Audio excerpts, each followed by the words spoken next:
My role really is to offer a reflection and to possibly contribute to a discussion, trigger it moving forward.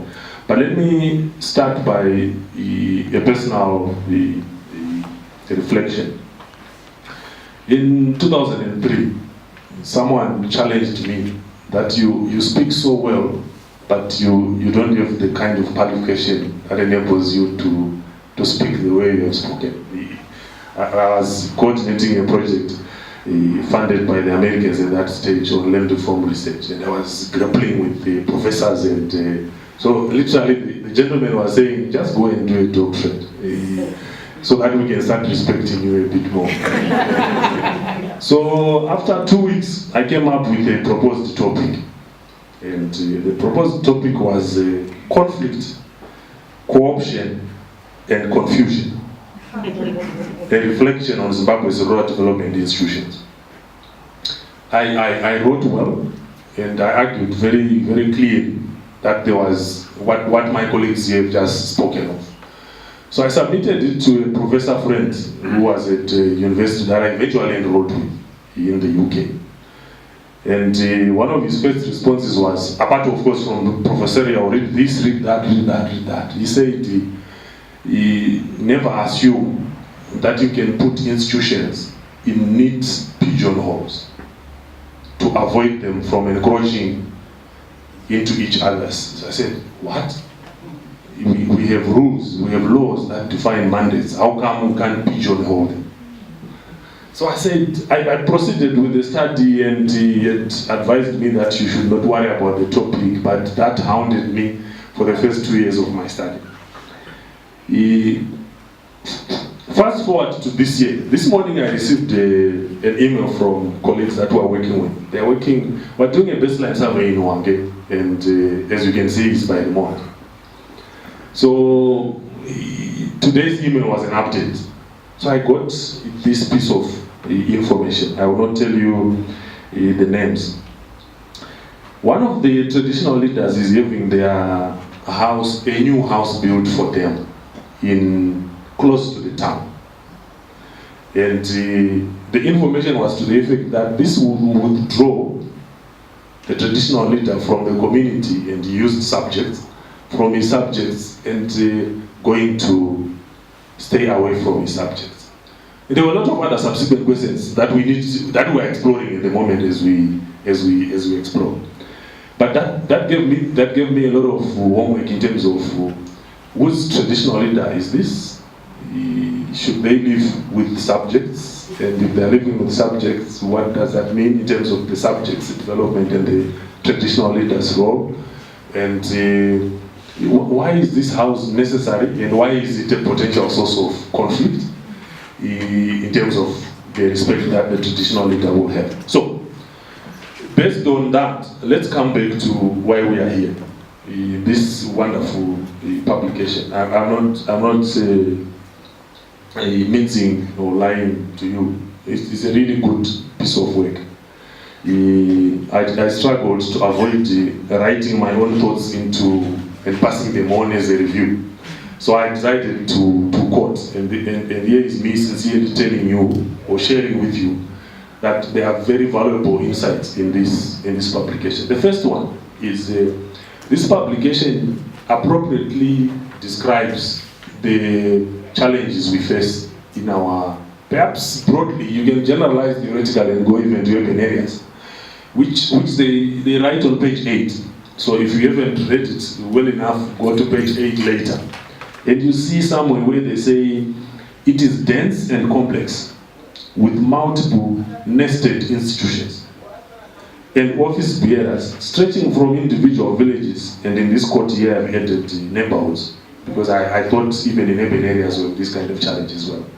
Hierarchically up to the provincial and national government. So, point number one, the analysis is quite appropriate in my perspective.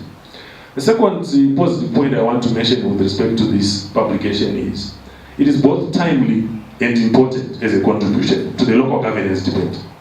It clarifies a number of things. And I think for me,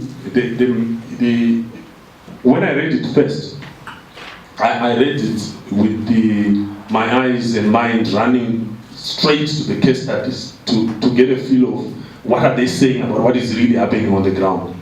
But when I read it a second time, I realized it is very powerful on explaining why things happen the way they are.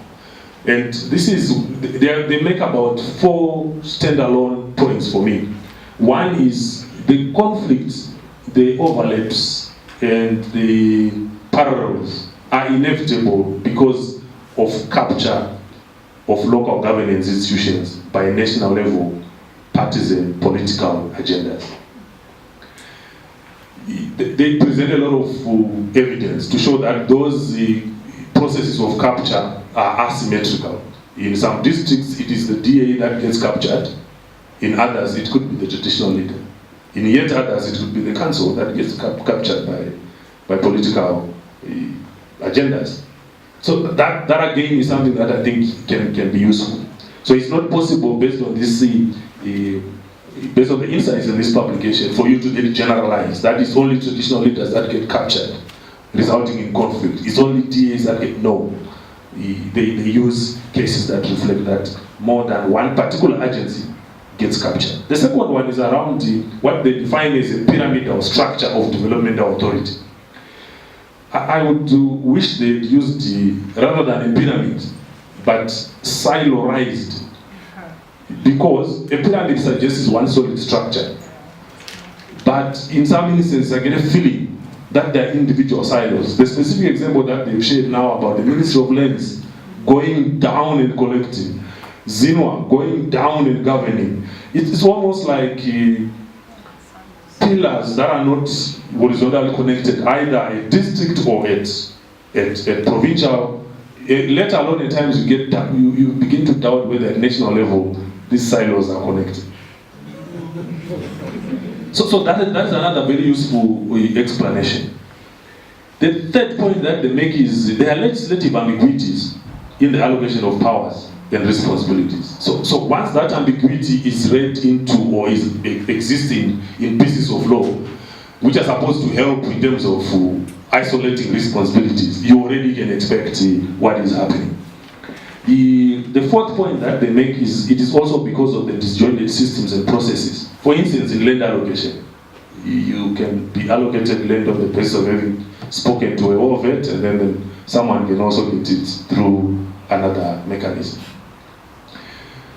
The issue of disjointed institutions and or systems and processes is I think when you look at some of the reform processes post the 2013 Constitution, you realize again we're doing it in silos. At the time, stakeholders, for instance, around the mining sector, working on the mining policy and with the eventual focus on new mining legislation, maybe doing certain things, maybe getting certain concessions, maybe getting processes that will contradict local governance processes. We could do the same in water. We could do the same in other sectors. So again, it's an issue that I think when we look at this factor that they raise, the disjointed institutions and processes, in the light of the consequences of even our celebrating a potentially good constitution, but the risk of silos continuing, you then realize they've written something very, very, very useful. In terms of the factors, we met yesterday, so they are not hearing this for the first time. They could have done a bit more in terms of interrogating the multiple sources of agency legitimacy. So, including political parties, non-local government, laws and structures, community, religious leaders, and local professionals. One of the authors said, we write and not in academic sense, but they were very academic in the sense that they selected only these 3 layers and said, okay, it's DA, RDC, and traditional leaders. So they were disciplined at that level. They disciplined themselves. They could have spoken about many other institutions that contribute to it. But I think it's something in their future work that might be worth exploring. The second point, which again I spoke to yesterday and I'm repeating today, is around the factor of local populations' own vulnerabilities as a source of conflict and a source or a trigger of violence. So you get a community that then deliberately approaches a political party so that the political party can mobilize itself to deal with council, rather than going to council through their council. You get a community that then goes through the traditional leadership institutions on a function that they know the traditional leader has no authority to deal with it. But the whole idea is to make sure that the sabuku or the headman or the chief raises his or her voice. Well, by the way, we have about 7 female chiefs. His or her voice in some fora, and in the process, inadvertently or deliberately, causing conflict. Conflict. Demand triggered overlap. I think it's again worth exploring. What role are citizens playing in continuing, sustaining, triggering, and even inspiring the conflict? So there are other areas where I mentioned in passing yesterday, but I just thought I could skip them because that information has already been passed, and it's not relevant to a conversation here. My last point is around to reinforce the importance of this piece of work and this type of work where civil society organizations write and publish and disseminate is this. We have an opportunity to inform the local governance reform process at the moment. What you have written here raises issues that I think in some of the spaces I've been in have not been adequately spoken to.